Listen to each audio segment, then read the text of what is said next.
Transformer percent impedance, what is it? Every transformer nameplate is going to have the impedance stamped on it, but it's not in ohms, it's in percent. And exactly what is a percent impedance? Well, what it is, it's actually a voltage of all things. When you look at the nameplate of a transformer and it says 5.75%, it's really not an impedance. It's a voltage. Let me explain how this works. The transformer manufacturers will take a transformer and they short out the secondary windings.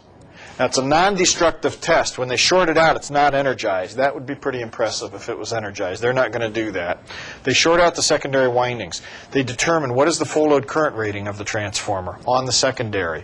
And they monitor the current, which right now is 0 because the transformer is not energized. Then they begin to energize the transformer from the primary. But they energize it very slowly, very carefully, with a very small voltage. They begin with maybe 1% of rated primary voltage. Not a whole lot happens. They increase the primary voltage to perhaps 2%, 3%. The windings magnetize. Now we have a current circulating in the shorted out secondary. Now we're going to have to be careful because there is a short circuit.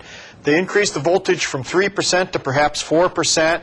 The secondary current's increasing as well as the primary. They go to 5%.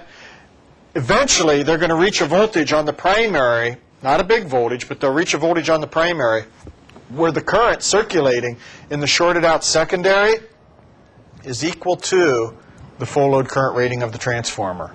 When they reach that level, they stop increasing the voltage. And they look at the voltage and determine what percent primary voltage did it take to produce rated full load current in the shorted out secondary. That's the percent impedance.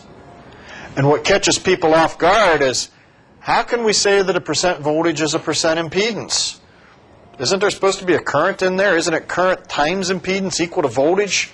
Wouldn't Ohm be upset about this? We're kind of messing up his laws.